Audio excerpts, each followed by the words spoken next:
क्या आप बता सकते हैं इन दोनों को क्या हुआ है?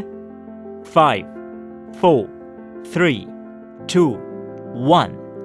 क्या आपने सर्दी या जुकाम कहा?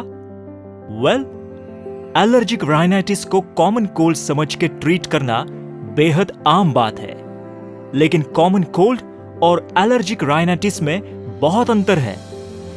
कॉमन कोल्ड तब होता है जब कोई बाहरी वायरस शरीर में वास करता है और हमारा इम्यून सिस्टम उस वायरस को खत्म करने में लग जाता है।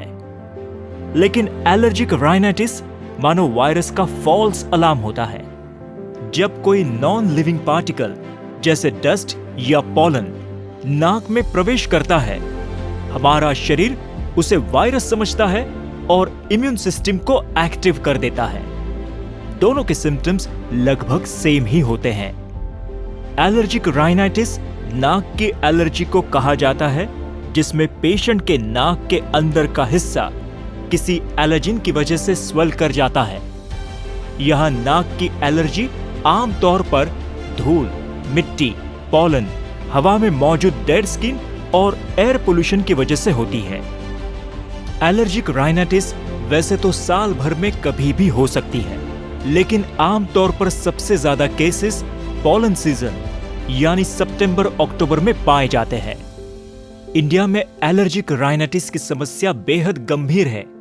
ऑन एन एवरेज ये सारी एलर्जीज के कुल 55% केसेस के लिए रिस्पॉन्सिबल होते हैं, लेकिन सिर्फ 20 से 30% एलर्जिक राइनाइटिस के केसेस ही रिपोर्ट हो पाते हैं। एलर्जिक राइनाइटिस को डायग्नोस करना आसान है। इसमें मेजरली नाक बंद होने जैसी तकलीफ होती है। Sneezing, runny nose and nasal itching are also some of the common symptoms. जब इनमें से 2 या ज्यादा सिम्टम्स रोज 1 घंटे से ज्यादा परेशान करते हैं, तब एलर्जिक राइनाइटिस स्ट्रांगली सस्पेक्ट किया जाता है। कईयों को एलर्जिक राइनाइटिस की तकलीफ साल के बस कुछ महीनों में होती है, क्योंकि वह सीजनल एलर्जीज जैसे पॉलन या घास के प्रति सेंसिटिव होते हैं। और कईयों को एलर्जिक राइनाइटिस की समस्या साल भर सताती है। जो भी हो, आमतौर पर एलर्जिक राइनाइटिस के सिम्टम्स माइल्ड होते हैं और बेहद आसानी से ट्रीट किए जा सकते हैं। आमतौर पर इसके ट्रीटमेंट के लिए H1 एंटीहिस्टामिनिक मेडिसिन यूज होती है और नए जनरेशन के H1 antihistaminic medicine first generation के H1 एंटीहिस्टामिनिक मेडिसिन से बेटर और सेफ होते हैं। लेकिन कभी कभी ये सिम्टम्स सीवियर हो जाते हैं और लाइफ के डे टू डे एक्टिविटीज को अफेक्ट करते हैं। और जब ये डिस्टर्बेंस ज्यादा हो जाए, तब डॉक्टर को विजिट करना आवश्यक हो जाता है।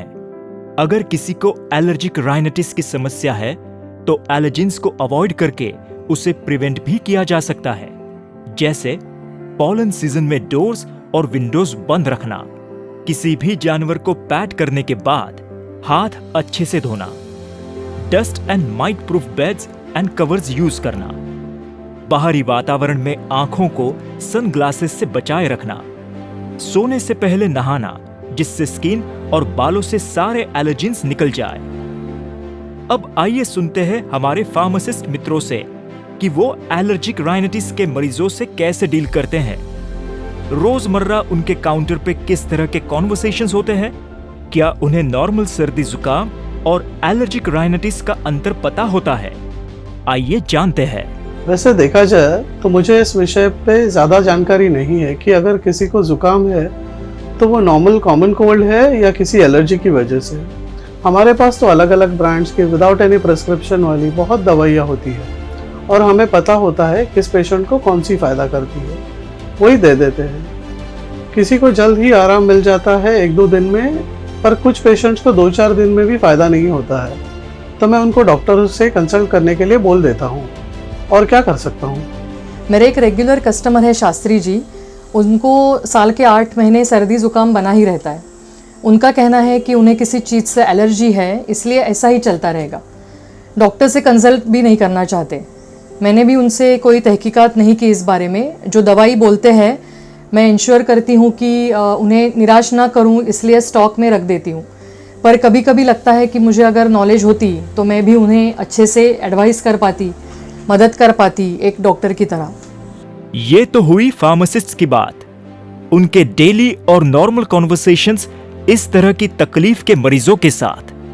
जैसे कि आपने सुना, उन्हें ज्यादा क्लैरिटी नहीं है इस विषय पे, इसलिए जरूरी है कि एक एक्सपर्ट की राय भी ली जाए।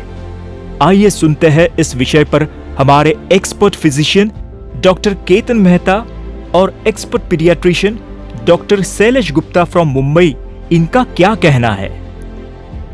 Hello friends, under continuous pharmacist education series हम एक बार फिर से आपके सामने हाजिर है एक और नई सीरीज लेके। आप लोगों ने वेब सीरीज तो बहुत सुनी होगी, but PNG has really taken a good initiative आप लोगों के लिए। ये एजुकेटिव सीरीज जो आपके लिए लाए हैं, जो आपके क्लिनिकल प्रैक्टिस में थोड़ी हेल्पफुल होगी, क्योंकि आप लोग, मैं तो ज़रूर ये कहना चाहूँगा कि आप लोग भी एक क्लिनिकल प्रैक्टिस का हिस्सा हो चुके हो, बिकॉज ओवर द काउंटर इतनी दवाइयाँ लोग लेके जाते हैं बिना प्रिस्क्रिप्शन के, बिना डॉक्टर को दिखाए। आप लोगों की गलती नहीं है, लेकिन एक चीज़ का ख्याल रखिए कि आप अपने को लिमिटेशंस ज़रूर से समझिए और ये जानिए कि आपको कब यही पेशेंट को, यही मरीज को डॉक्टर के पास भेजना है। खैर, सो हम आज डिस्कस करेंगे एलर्जिक राइनाइटिस और कॉमन कोल्ड के बारे में। आप लोगों ने ये टर्मिनोलॉजी तो बहुत कॉमनली सुनी होगी। लोग आके कहते हैं कि हमें छींकें बहुत होती है, स्नीजिंग हो जाती है, नाक से पानी बहने लगता है, और लोग उसे डिफरेंट टर्म्स कह देते हैं। जैसे कोल्ड हुई है, कॉमन कोल्ड हुआ है, सर्दी हुई है, एलर्जी हुई है। क्या ये सब कुछ एक ही चीज के नाम है या अलग अलग है? तो यहाँ पे ये मैं आपको ज़रूर बताना चाहूँगा कि एलर्जिक राइनाइटिस एक एंटिटी है, वो कॉमन कोल्ड या common viral upper respiratory infection से बिल्कुल ही अलग है। तो आप लोगों को ये जानना ज़रूरी है कि दोनों में डिफरेंस क्या है। अब जब हम कॉमन कोल्ड कहते हैं तो ये एक common upper respiratory viral infection है, जो वायरस बॉडी के अंदर एंटर होते हैं। जो कॉमन काफ़ी वायरस है, इन्फ्लुएंजा वायरस है, अभी के टाइम में इवन कोरोना के वायरस है, प्लस रेस्पिरेटरी सिंसिटियल वायरस है, रोटा वायरस है, बहुत सारे वायरसेस है।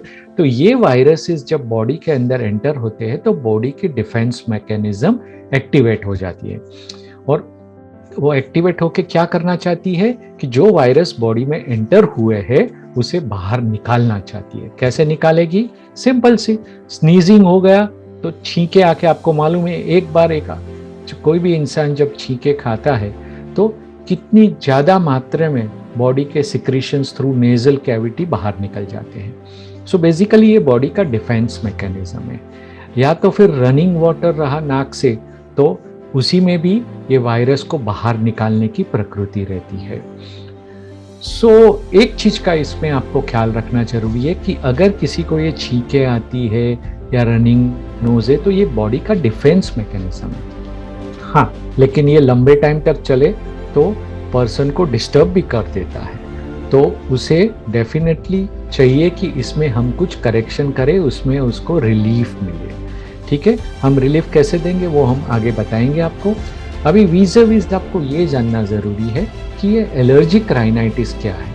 अब जैसे वर्ड इटसेल्फ बता रहा है कि एलर्जिक मतलब किसी भी चीज़ की एलर्जी है जिससे राइनाइटिस यानी कि सर्दी हो जाती है। तो किस चीज़ से एलर्जी होती है?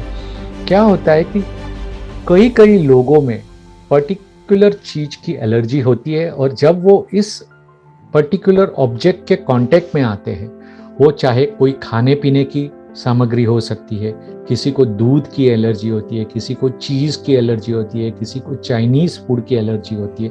तो जब भी ये प्रोडक्ट्स कंज्यूम करते हैं उन्हें ताबड़तोड़ स्नीजिंग या मतलब छींके आना या तो फिर वाटरिंग ऑफ द नोज ये चालू हो जाता है। किसी को पर्टिकुलर स्मेल की एलर्जी होती है, तो स्मेल में कौन सी होती है? Commonest perfume.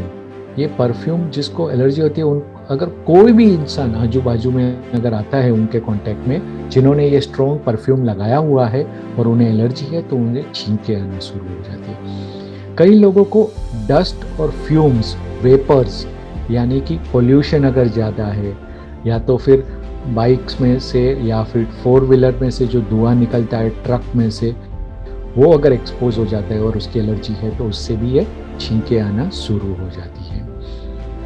किसी को क्लोथ की एलर्जी होती है, पर्टिकुलर क्लोथ, किसी को सिल्क क्लोथ की एलर्जी होती है, तो अगर जब भी वो ऐसे कपड़े पहनते हैं तो उससे उन्हें ये ट्रिगर शुरू हो जाता है और वापस छींकें आनी शुरू हो जाती है। तो लोगों के माइंड में तो ये होता है ठीक है मुझे छींकें आ रही है, लेकिन एज ए फार्मासिस्ट आपको ये जानना ज़रूरी है कि भाई छींकें आने की वजह क्या है, डॉक्टर कैसे डायग्नोस करते हैं। तो जैसे आप लोगों को पता है मेडिसिन में हिस्ट्री टेकिंग सबसे इम्पोर्टेंट चीज़ है, और अगर अच्छी तरह पेशेंट की हिस्ट्री ली गई तो ताबड़तोड़ पता चलती है, क्योंकि ये एलर्जिक राइनाइटिस है वो कभी भी किसी भी वक्त हो सकती है, उसमें कोई सीजन नहीं रहती है। Whereas common cold usually seasonal है, मॉनसून और विंटर में ज़्यादा होती है। तो ये चीज़ का आपको ख्याल में रखना ज़रूरी है।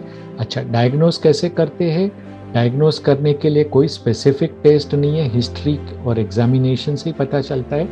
एलर्जिक राइनाइटिस को डायग्नोस करने के लिए एक टेस्ट होता है जो आपको डिटेल में जाने की ज़रूरत नहीं, सीरम IgE लेवल करके एक टेस्ट है, वो किया जाता है और ज़्यादा करके वो IgE लेवल ज़्यादा मात्रा में पाए जाते हैं। अब लोगों के माइंड में दूसरी चीज़ ये होती है कि ये टेस्ट हो गए, बाकी के क्या सिम्टम्स रहते हैं। हाँ, ज़रूर से आपको ये जानना ज़रूरी है कि अगर कॉमन कोल्ड है तो उसके साथ में उनको हेडेक रहेगा, बॉडी एक रहेगा, बर्निंग ऑफ आईज, आँख से पानी आना, ये सारी चीज़ भी रहेगी जो एलर्जिक राइनाइटिस में अनकॉमन है। वहाँ पे इतनी ज़्यादा मात्रा में ऐसी सिम्टम्स नहीं मिलते।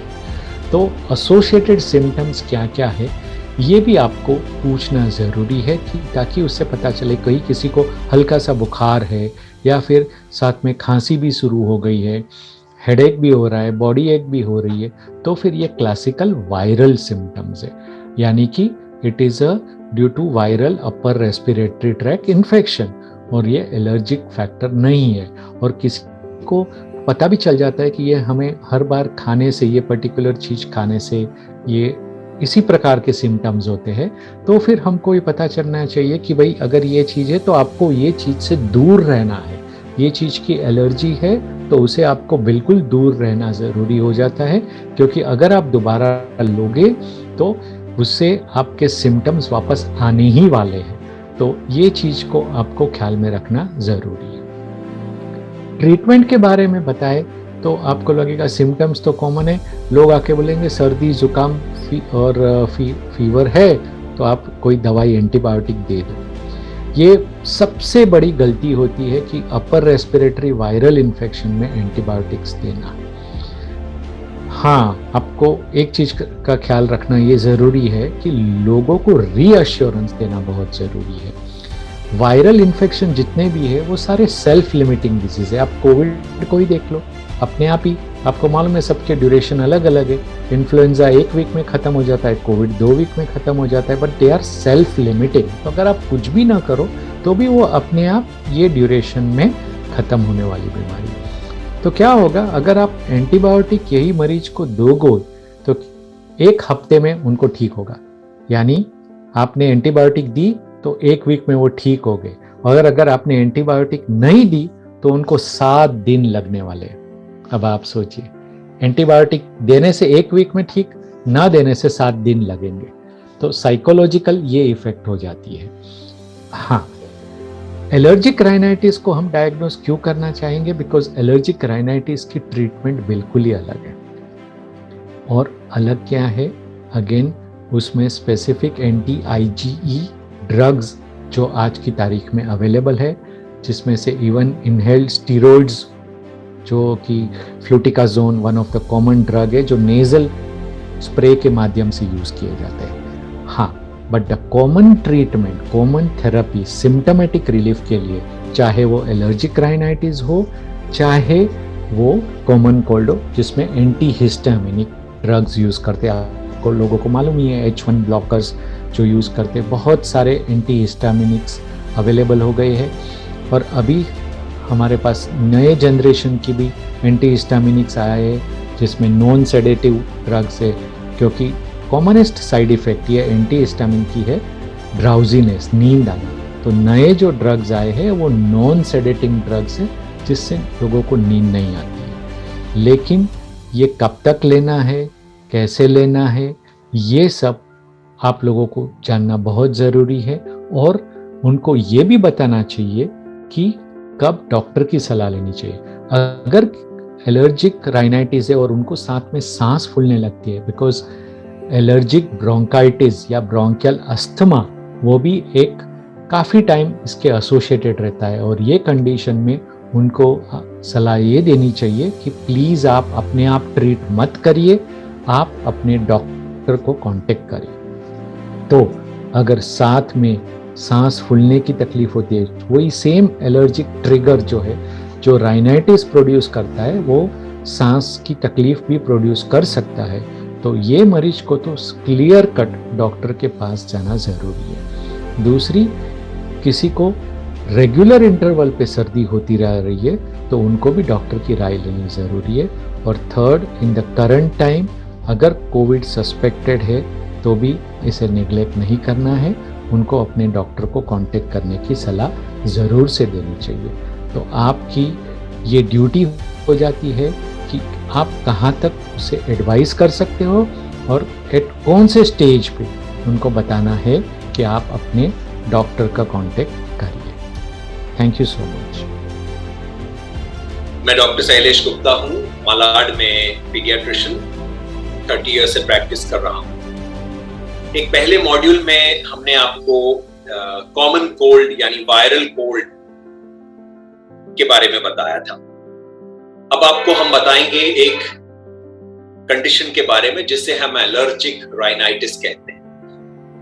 इसमें दो शब्द है, देखिए, एलर्जिक और राइनाइटिस। एलर्जिक का मतलब ये होता है कि ये एलर्जी की वजह से है, यानी जो एलर्जी हमारे शरीर के अंदर मौजूद है, जो एलर्जी की कंडीशन हमारे शरीर में मौजूद है, उसकी वजह से राइनाइटिस के सिम्टम्स होते हैं। राइनाइटिस यानी कि जो नाक से जुड़ा हुआ शब्द है।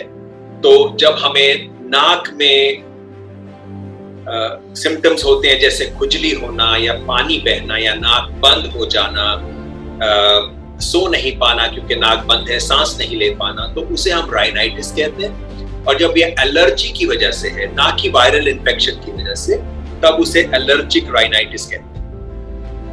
अब संक्षिप्त में बताता हूं कि एलर्जी क्या होता है। हमारी बॉडी में एक इम्यून सिस्टम है, बहुत सारे सेल्स हैं, हमारे हड्डियों में बोन मैरो है, हमारे इंटेस्टाइन्स में सेल्स हैं जो कि हमारी बॉडी में इम्यूनोग्लोबुलिन्स प्रोड्यूस करते हैं और हमारे शरीर को बाहर से आने वाले कीटाणुओं और बाहर से आने वाले फॉरेन पार्टिकल से बचाते हैं। जब भी कोई कीटाणु जैसे वायरस है या बैक्टीरियम है या फंगस है हमारी बॉडी में प्रवेश करता है, चाहे नाक के जरिए या मुंह के जरिए या खून से, तब हमारी बॉडी रिएक्ट करती है। ये जो हमारा इम्यून सिस्टम है वो अचानक एक अवेकन्ड स्टेट में चला जाता है, हमारे सेल्स काम करने लगते हैं उस बीमारी को बढ़ने, उस बीमारी को फैलने से रोकने के लिए। कभी कभी क्या होता है, कुछ लोगों में ये इम्यून सिस्टम बचपन से हेरिडिटरी कारणों से, जेनेटिक कारणों से थोड़ा गड़बड़ाया होता है। So it does not work normally, it works a little in a skewed fashion. तो जो हमारा बॉडी का इम्यून रिएक्शन है वो थोड़ा सा गड़बड़ाया हुआ होता है, हम ओवर रिएक्ट करते हैं। तो जरा सा कोई धूल, मिट्टी, धुआं, इस तरह की चीजें जब हमारे नाक में या मुंह में प्रवेश करती है तो हमारी बॉडी ओवर रिएक्ट करती है। ओवर रिएक्ट यानी कि वो जो हमारा इम्यून सिस्टम एक्टिवेट हो जाता है, कुछ केमिकल्स रिलीज होते हैं हमारी बॉडी में जो हमारी खून की नलियों पर, जिन्हें हम आर्टरीज और वेन्स कहते हैं, उन पर एक्ट करते हैं, कैपिलरीज पर एक्ट करते हैं। उससे फिर जैसे नाक में एलर्जिक सिम्टम्स होने हो तो नाक का जो म्यूकोजा है वो उसमें खून बढ़ जाता है, कंजेस्टेड हो जाता है, म्यूकस सिक्रीशन होता है जिससे कि सांस लेने में तकलीफ होती है। केमिकल्स की वजह से नाक में खुजली होती है, चेहरे पे खुजली होती है, मुंह के तालू में खुजली होती है। तो इस तरह से एलर्जी इस तरह के सिम्टम्स प्रोड्यूस करती है। अब आपने पिछले मॉड्यूल में देखा कि कॉमन कोल्ड यानी वायरल कोल्ड में भी इसी तरह के सिम्टम्स हैं कि नाक बह रहा है और नाक बंद हो रहा है, सांस लेने में तकलीफ हो रही है, थोड़ी खांसी हो रही है। और वायरल कोल्ड में थोड़ा फीवर भी होता है यानी बुखार भी आ जाता है। एलर्जिक राइनाइटिस में बुखार नहीं आता है। ये कीटाणुओं की वजह से नहीं है, ये बॉडी का रिएक्शन है एलर्जेंस। अब एलर्जेंस क्या है हमारी एनवायरनमेंट में? मैंने पहले आपको बताया, धूल, मिट्टी, पाउडर, स्मोक जैसे कि सिगरेट का धुआं, जैसे कि कुछ लकड़ी जलाने का धुआं, पटाखों का धुआं, गाड़ियों से जो एग्जॉस्ट निकलता है वो, हम घर में परफ्यूम यूज करते हैं, अगरबत्ती जलाते हैं, धूप जलाते हैं, मच्छर मारने का कॉइल, मस्कीटो कॉइल जलाते हैं। ये सब जो है एलर्जेंस है, ये हमारे वातावरण में छोटे छोटे पार्टिकल्स छोड़ देते हैं। और जो इंसान एलर्जी से पीड़ित है, जिसके अंदर एक एलर्जिक टेंडेंसी है, वो रिएक्ट करेगा। तो उन्हें नेजल सिम्टम्स हो जाते हैं, थ्रोट में सिम्टम्स होते हैं, चेस्ट में सिम्टम्स होते हैं, स्किन पर सिम्टम्स होते हैं। तो एलर्जी जो है सिर्फ नाक के सिम्टम्स तक ही सीमित नहीं है, अब पूरी बॉडी में सिम्टम्स आते हैं। इसलिए जब हम एक एलर्जिक राइनाइटिस के पेशेंट को देखते हैं तब हम ये जानना चाहते हैं कि उसे और भी जगह में एलर्जी की मैनिफेस्टेशंस हैं क्या, चमड़ी पर, छाती में एस्थमा के सिम्टम्स हैं। तो इस तरह से हम कॉमन कोल्ड और एलर्जिक राइनाइटिस को डिफरेंशिएट करते हैं। तो इसलिए हमें थोड़ा सा हिस्ट्री में जाना पड़ता है, उनके पेशेंट के बारे में पूछना पड़ता है। तो जब भी हमारे पास कोई पेशेंट आता है, समझिए किसी फार्मासिस्ट, किसी केमिस्ट के पास, और ये बहुत आम बात है कि लोग छोटी चीजों के लिए कि नाक बह रहा है, खुजली हो रही है, उसके डॉक्टर के पास जाकर लाइन में लगने से बेहतर ये समझते हैं कि केमिस्ट के पास अपना पास का केमिस्ट है और हमारा दोस्त है, ये भी सब कुछ जानते हैं, हमको 2 दिन की दवाई, टिकिया, सिरप जो भी है दे देंगे, हम ठीक हो जाएंगे, इसलिए वहां जाते हैं। लेकिन आप ये समझिए कि सारे जो कोल्ड की तरह दिखने वाली बीमारियां हैं वो सब वायरल कोल्ड नहीं है, उसमें से कई जो है एलर्जिक राइनाइटिस भी है। इनफैक्ट मैं ये समझता हूँ कि 40 से 50% जो नेजल सिम्टम्स वाले पेशेंट्स आते हैं उन्हें एलर्जिक राइनाइटिस होता है। और इन दोनों चीजों को डिफरेंशिएट करना जरूरी है। वो क्यों जरूरी है? पहली बात तो ये बताऊं कि इनके सिम्टम सिमिलर है, मैंने पहले भी बताया, इसलिए इलाज भी करीब करीब सेम है। Anti histamines, H1 anti histamines दिया जाता है जिससे कि जो सिम्टम्स है, नाक बंद होना, बहना वगैरह, खुजली, ये सब कंट्रोल में आ जाता है। इंपॉर्टेंट बात एलर्जिक राइनाइटिस की ये है कि ये कंडीशन क्रॉनिक कंडीशन, ये सर्दी की तरह नहीं है कि आज आया, आप 7-8 दिन आप सिम्टम्स हुए, पेशेंट को थोड़ा सा हरारत हुई, एक दिन घर में रेस्ट करना पड़ रहा, उसके बाद 5-6 दिन में वो ठीक हो जाते हैं, कॉम्प्लिकेशंस होने के चांसेस बहुत कम है। लेकिन एलर्जिक राइनाइटिस ऐसा नहीं है, ये क्रॉनिक कंडीशन है और ये एस्थमा से जुड़ा हुआ है, स्किन कंडीशन से जुड़ा हुआ है, और ये बार बार होता है क्योंकि हमारी एनवायरनमेंट में जो एलर्जेंस है हम उन पे कंट्रोल नहीं पा सकते। और ये बहुत बार सीजनल होता है, जैसे कि बरसात के सीजन में होता है, ठंडी के सीजन में होता है। इस समय क्या होता है कि बहुत जो हमारे पेड़ हैं, पौधे हैं, उनके जो फूल हैं, उनकी फर्टिलाइजेशन होती है, पॉलिनेशन होता है। तो आपने देखा होगा फूलों के बीच में एक पीला सा पदार्थ होता है, और यही जो पदार्थ है, इससे जो फूल है एक से दूसरे को पॉलिनेशन होता है, ये इंसेक्ट्स और बर्ड्स के थ्रू होता है, और बहुत सारे टाइम तो हवा से होता है। तो कुछ सीजन्स में हवा में ये बहुत सारे पॉलन्स घूम रहे होते हैं, और ये पॉलन्स जो है ना प्रोटीनेशियस होते हैं, बहुत एलर्जेनिक होते हैं, और जो लोग इनको रिएक्ट करते हैं उनको सीजनल एलर्जिक राइनाइटिस होता है। अचानक एक सीजन आया और छींकने लगे, छींकते ही जा रहे हैं, सुबह उठकर 15-20 छींके हैं और आप सारा दिन काम नहीं कर पा रहे हैं। और ये हर साल होगा, कुछ लोगों को तो पूरे साल रहता है, इसे हम पेरेनियल राइनाइटिस कहते हैं, पूरे साल रहता है। तो अगर हम इस बात को पहचाने नहीं, रिकग्नाइज नहीं करें कि this is allergic rhinitis, this is going to require a long term chronic remedy, तब हम थोड़ी सी एंटी हिस्टामिन्स देकर उन्हें इलाज करने के लिए छोड़ देंगे तो वो सही नहीं होगा. It will not be fair to the patient. तो जब भी किसी फार्मासिस्ट के पास पेशेंट आते हैं तो आप उन्हें पूछिए कि ये पहली बार हुआ है या बार बार होता है, फैमिली में और किसी को है, भाई बहन को है, पेरेंट्स को है, दादा दादी को है. इतना समय आपके पास शायद नहीं होगा इतने क्वेश्चंस पूछने के लिए, तो आप उस समय की दवा दे दीजिए जिससे रिलीफ होगा. लेकिन उन्हें ये हिदायत, ये एडवाइस, ये सलाह जरूर दीजिए कि आप एक बार तो अपने फैमिली डॉक्टर से मिल लीजिए या अपने पीडियाट्रिशियन से अगर बच्चा बीमार है. You will be doing a great service to the patient and to the community in general. और उस पेशेंट का सही डायग्नोसिस होगा तो सही इलाज एलर्जिक राइनाइटिस का हो जाएगा. एलर्जिक राइनाइटिस से कॉम्प्लिकेशंस भी हो जाती है, साइनोसाइटिस हो जाता है, ये क्रॉनिक हो जाता है, इन्फेक्टिव हो जाता है, आवाज बदल जाती है, फीवर बार बार आता है बिकॉज वहाँ बैक्टीरिया बैठ जाते हैं आपके साइनस. तो इट इज इम्पोर्टेंट कि allergic rhinitis be recognized and investigated where necessary and managed in a correct fashion as per the management guidelines issued by various national and international medical organizations. अब जब doctor के पास बच्चा आता है तो हम भी वही सवाल करते हैं कि कितने दिन से है, फैमिली में और लोगों को है, उसका जो सफरिंग है वो कितनी है. उससे हम ग्रेडिंग करते हैं कि ये माइल्ड है या मॉडरेट है या सीवियर है, कितनी बार साल में होता है, कितने दिन तक रहता है, उसकी रोजमर्रा की डेली एक्टिविटीज पर कितना असर पड़ता है, क्या सोने में तकलीफ है, पढ़ने में तकलीफ है, स्कूल जाना बंद करना पड़ता है क्या, हेडेक्स होती हैं क्या, फीवर आता है क्या, खांसी है, सांस लेने में तकलीफ हो रही है क्या साथ में, और स्किन पर कहीं एलर्जी है, एक्जिमा है, जिस बच्चा खुजलाता जा रहा है. तो हमें सिर्फ फिर एलर्जी राइनाइटिस का इलाज नहीं करना पड़ता है, पूरी एलर्जी का इलाज करना पड़ता है. उसके बाद हम डिसाइड करते हैं कि माइल्ड के लिए क्या ट्रीटमेंट दिया जाए, मॉडरेट कंडीशन के लिए क्या ट्रीटमेंट दिया जाए, सीवियर के लिए क्या दिया जाए.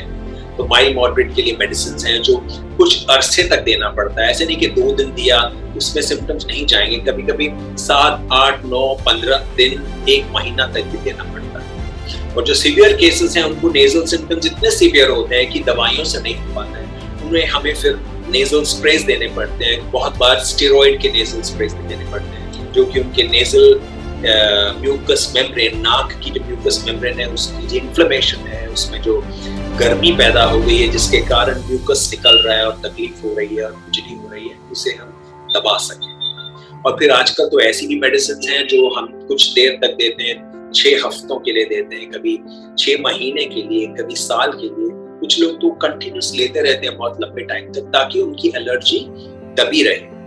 क्या है कि हम अपने वातावरण, अपनी एनवायरनमेंट को कंट्रोल करने में असमर्थ हैं. हम गाड़ियों का चलना बंद नहीं कर सकते, हम अपनी खिड़कियां हमेशा बंद करके कांच के घर में नहीं रह सकते हैं. हमें जीना है, हमें नॉर्मल लाइफ लीड करनी है, तो हम एनवायरनमेंट को कंट्रोल नहीं कर सकते. हमें अपनी एलर्जी को ही कंट्रोल करना है, उसी को दबाना है. बहुत कम चीजें हैं जो अपने घर में हम कर पाएंगे, जैसे पाउडर का इस्तेमाल ना करें, परफ्यूम का इस्तेमाल ना करें, धूप अगरबत्ती ना जलाएं, घर में स्मोकिंग ना हो. इनफैक्ट नेबर्स भी अगर स्मोक कर रहे हैं तो उसकी एलर्जी से भी बच्चों को एलर्जिक राइनाइटिस और एस्मा हो जाता है. तो इतना हम जरूर थोड़ा सा चेंजेस अपनी एनवायरनमेंट में ला सकते हैं कि झाड़ू ना लगे घर में, उसके बदले अब पोछा करें, गीला पोछा, जिससे कि धूल ना उड़े. सो इन सब चीजों से आप कुछ हद तक कंट्रोल कर सकते हैं, बट लार्जली ये नहीं हो पाता है क्योंकि हम बाहर जाएंगे तो we again get exposed to those allergies unfortunately. इसलिए हमें अपनी एलर्जी को दबाना पड़ता है. And this is the treatment of allergic rhinitis. Grading के बाद में हम डिसाइड करते हैं कि ओरल मेडिकेशन देना है, इंट्रानेजल मेडिकेशन देना है, क्रॉनिक मेडिकेशन देना है, कब तक देना है. अब उसमें भी ये ध्यान रखना पड़ता है कि अब किस तरह की क्रॉनिक मेडिकेशन बच्चे को दे रहे हैं, because a lot of these antihistamines have drowsiness and incoordination as a side effect, which can be a serious problem. अभी जो नई मेडिसिन आ रही हैं उनमें ये प्रॉब्लम कम है, पर फिर भी थोड़ा बहुत नींद आना होता ही है. Therefore, a doctor has to decide कि किस समय पर एंटीहिस्टामिन को दिया जाए. आप बहुत लेट नाइट में देंगे तो बच्चा सुबह उठ नहीं पाएगा, अपना स्कूल मिस करेगा। और अगर ऑनलाइन क्लासेस में बैठा है, उससे पहले आपने उसे एंटीहिस्टामिन दे दिया तो वो पूरी क्लास में सोता ही रहेगा। So there is a lot of tailoring that needs to be done for every individual patient, and for that reason my advice to the pharmacist is कि बाय ऑल मींस आप पेशेंट की बात सुनिए, उन्हें एडवाइस दीजिए, but kind of ensure, kind of put in a piece of advice, put in a piece of wisdom कि आप doctor से मिलकर इस चीज का पूरी तरह से जांच करें और करेक्ट ट्रीटमेंट लीजिए। अब इसमें इन्वेस्टिगेशंस एलर्जिक राइनाइटिस में बहुत ज्यादा नहीं होती है। They are general investigation that one would do for any allergic condition. तो अगर किसी को पेरेनियल एलर्जी है, पूरा साल ही वो सफर कर रहे हैं, तो then we do some antibody test to find out what is the level of IgE and whether something can be done to suppress that. और अगर एलर्जी टेस्टिंग स्किन पर करते हैं, बहुत सारे एलर्जेंस उनके स्किन में इंजेक्ट करते हैं और देखते हैं कि वो किस चीज को रिएक्ट कर रहे हैं। तो अगर हमारे लिए पॉसिबल है और फैमिली के लिए पॉसिबल है उन चीजों को अवॉइड करना, तो उन चीजों को अवॉइड कर सकते हैं और एलर्जी के सिम्टम्स कुछ हद तक कम कर सकते हैं। लेकिन जैसा मैंने पहले आपको बताया कि बहुत ज्यादा हम अपनी एनवायरनमेंट को मॉडिफाई नहीं कर सकते, हमें अपनी एलर्जी को ही दबा के रखना है। जहां अवॉइडेंस हो सके वहां अवॉइडेंस करना है। So this is in short about allergic rhinitis. It's important that we recognize it as an entity different from common cold, even though the symptoms, the end symptoms appear to be the same. And it's important that we not only diagnose it differentially from common cold, but also make an attempt to establish the allergic basis of this illness and give the child a chronic treatment so that the allergic symptoms, the symptoms of allergic rhinitis can be brought under control, can be suppressed so that the child can have a good quality of life, good quality of education, and the child should not in any way feel lesser than his or her peers in school and later on in life. Thank you very much. तो देखा आपने, allergic rhinitis को normal सर्दी जुकाम समझने की गलती करना बहुत आसान है, लेकिन सही जानकारी से आप एलर्जी से खुद भी बच सकते हैं और अपने रेगुलर कस्टमर्स को सही ट्रीटमेंट सजेस्ट करके सरप्राइज भी कर सकते हैं। हुए ना, एक तीर से दो निशाने। अपडेटेड रहिए, इन्फॉर्म्ड रहिए। सेहतमैन के साथ सबको सेहतमंद रखिए।